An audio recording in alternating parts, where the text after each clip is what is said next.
Après mon stage en Espagne, mon but c'était vraiment de rester cette version de moi disciplinée, motivée, un peu genre main character energy. Parce qu'on s'entend que pendant un stage, tout est structuré, tout est clair, du coup c'est ultra simple d'être discipliné. Mais par contre quand tu reviens à la fac, là tu peux très vite retomber dans le chaos total. Alors du coup ce semestre, j'ai décidé que ça allait être mon Pinterest Girl Semester. C'est-à-dire un semestre où voilà, j'allais être ultra motivée, disciplinée, organisée, comme on le voit sur Pinterest en fait. Donc du coup dans cette vidéo, je vous emmène avec moi dans ma vraie routine. Je vais vous montrer comment je m'organise et comment je reste motivée pour ce semestre. Donc si voilà, ton petit vraiment d'avoir ton academic comeback pour ce semestre, cette vidéo est faite pour toi. C'est parti! Donc là, première étape, l'organisation. Ma chère, si tu n'es pas organisée, you will literally go nowhere. Imagine justement la Pinterest girl que tu essaies d'être. Ton but c'est d'être cette Pinterest girl, mais quand tu rends des comptes, tu sais même pas quel chapitre tu dois réviser. En vrai, on est tous passés par là. Et c'est pour ça que l'organisation, c'est ultra important dans les études. Donc du coup, là, qu'est-ce qu'on va faire? On est au début de la semaine. Donc je vais me faire une big to-do list de toutes les choses que j'ai à faire, histoire de voir un petit peu mes priorités. Et ensuite, on va tout organiser sur Notion. À la base, j'utilisais Google Calendar, mais bon, là, j'ai changé de camp. Let's go, c'est parti!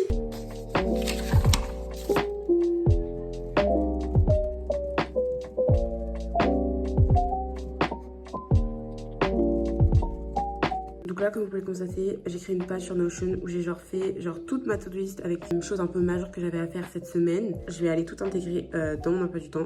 Et voilà, et du coup après, pour chaque jour, je mets toutes mes tâches, etc. Avec l'heure parce que sinon je fais rien. Ah, vous êtes là de nouveau? Je vous avais pas vu. Bref. Du coup... Pardonnez-moi, je suis trop drôle, c'est ainsi. Deuxième règle que je dois absolument implémenter dans ma vie, c'est dès que j'ai un devoir, soit je le fais direct, soit dans les 3 jours ouvrés. Tu sais qu'il y a plein de gens qui adorent travailler sous la pression et qui sont en mode ouais, franchement, moi il n'y a rien de mieux que la pression pour me motiver à travailler, nanana, mais sauf que je suis désolée, mais quand tu travailles sous la pression, la qualité n'est pas au rendez-vous. Voilà, après ça dépend du travail, etc. et des circonstances, mais en général, la qualité n'est pas au rendez-vous. Donc c'est pour ça que je prône vraiment le fait de s'y prendre à l'avance. Et voilà, parce qu'en fait, quand tu t'y prends à l'avance, t'es beaucoup moins stressé, tu réfléchis mieux. Voilà, tu vas rendre un truc qui est vraiment clean. Là, je m'apprête à faire donc la press release, un communiqué de presse. On doit faire ça pour mon cours d'anglais. J'ai essayé de lire plusieurs fois la consigne et les instructions et je ne comprends absolument rien. Donc, souhaitez-moi bonne chance. Let's get started. En fait, je sais pas, genre c'est vraiment des trucs archi compliqués et tout. Embargo, ça veut dire quoi ce mot? Vraiment, je comprends pas ce que ça veut dire. Troisième étape, aller plus loin que tes cours. Parce qu'en général, si t'aimes pas ce que t'étudies, c'est parce que t'en vois pas l'utilité. Du coup, je vais pas mentir, depuis mon stage, j'ai une sorte de réalisation. Et j'ai compris en fait, genre, que aller à des conférences, rencontrer des professionnels, essayer d'échanger avec eux justement, c'est ça qui change tout. Donc du coup, moi, c'est vrai qu'il me semble 2 semaines de ça, je suis allée à une conférence, voilà, je vais vous mettre les images vite fait ici.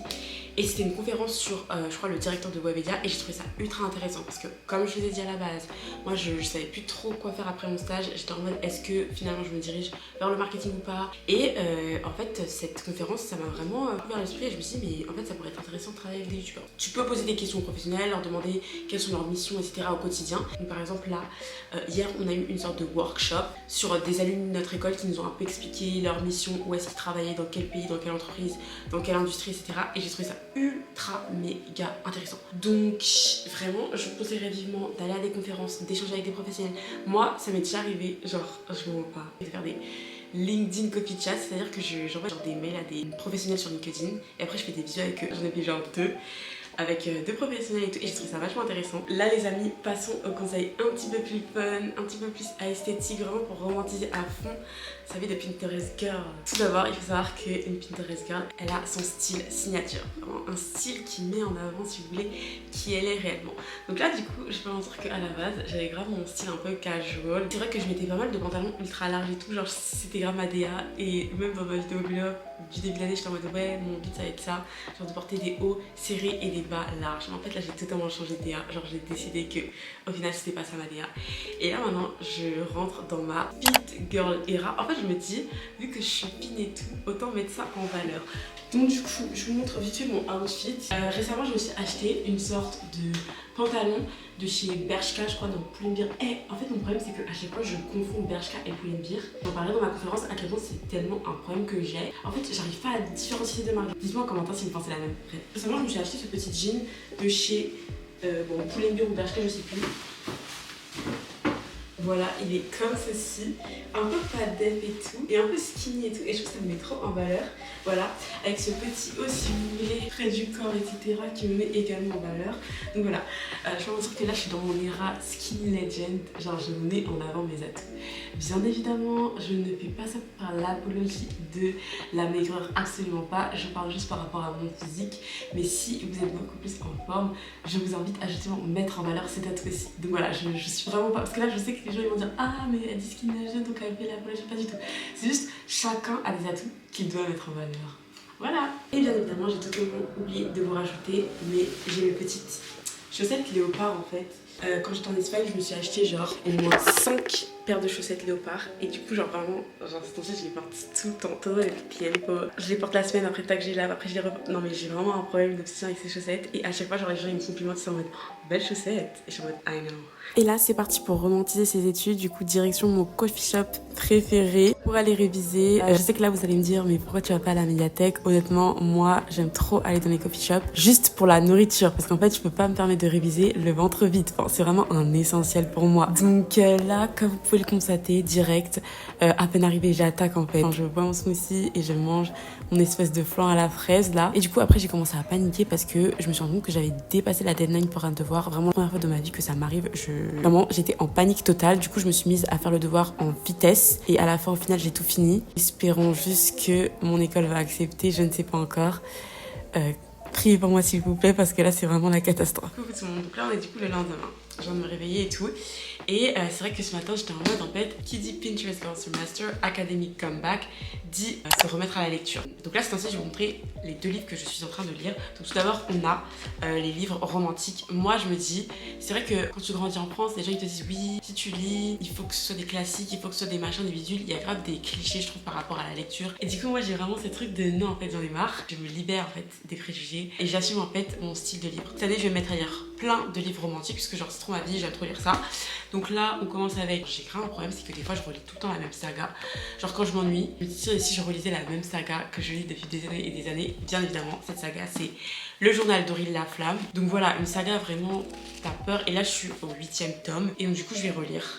Parce que c'est vraiment un livre qui me fait trop rire et en même temps il y a des histoires d'amour et tout, donc j'aime trop. En fait moi j'aime trop le juste milieu entre rigolade et histoire d'amour. Genre j'aime pas quand c'est trop amour parce qu'après c'est trop sérieux limite, mais quand c'est un peu des deux, that's what I'm talking about. Et après je me dis en fait quoi de mieux qu'un nouveau semestre pour se fixer des objectifs entre guillemets intellectuels. Donc là mon objectif ça va être d'apprendre une nouvelle langue à travers la lecture. Donc, comme je vous ai dit, j'ai fait mon stage en Espagne il y a quelques mois de ça. En fait, quand j'étais en Espagne, je me suis acheté le livre du Petit Prince en espagnol. Voilà. Je me suis dit, autant commencer à le lire. C'est le meilleur moyen, je pense, d'apprendre la langue. Voilà, alors espérons que mon niveau d'espagnol se va a mejorar. Genre, j'espère que mon niveau d'espagnol va s'améliorer. Déjà que j'ai quand même vite fait les bases, vu que j'ai passé 6 mois là-bas. Donc, je connais un peu, genre, le vocabulaire, tout ça. Donc, voilà. Donc là, j'espère que ça va vraiment s'améliorer. Je vous tiendrai au courant. Et du coup, je voulais en profiter pour le fin mot de la vidéo qui est bien évidemment certes c'est bien de tout faire pour avoir des bonnes notes, d'être discipliné etc, mais parfois il faut aussi savoir faire des pauses, c'est genre ultra important. Et le truc c'est que bah moi je connais plein de gens dans mon entourage qui sont à fond sur leurs études et qui des fois voilà ne prennent pas le temps de se poser et de se dire ok là j'ai assez travaillé, je peux faire un petit break, je peux faire une petite pause. Donc vraiment je profite de cette vidéo pour vous passer le message. Je sais un petit peu la messagère, vous voyez. Si vous avez des études assez prenantes, que ce soit une prépa etc, je sais que c'est assez compliqué de des fois se dire bah voilà je peux prendre une pause, mais essayez au moins une fois dans la semaine de faire quelque chose d'autre en faisant du sport, en allant marcher, en allant je sais pas moi visiter de nouveaux endroits dans votre ville, découvrir un restaurant. Moi j'aime trop faire ça, genre découvrir des nouvelles adresses, des restaurants, des machins, des villes. J'adore faire ça afin de justement mieux appréhender vos futures séances de révision. C'est ultra important. Donc du coup voilà, c'est un peu la fin de cette petite vidéo. J'espère vraiment qu'elle vous aura plu. Si c'est le cas, n'hésitez pas à me mettre un petit like et un petit commentaire, voilà. Et quant à nous, on se retrouve bien évidemment la semaine prochaine pour une prochaine vidéo. Là je suis contente, j'ai tenu les 2 vidéos par semaine. What about next week though? Non, normalement je suis censée tenir. Bref. Bye!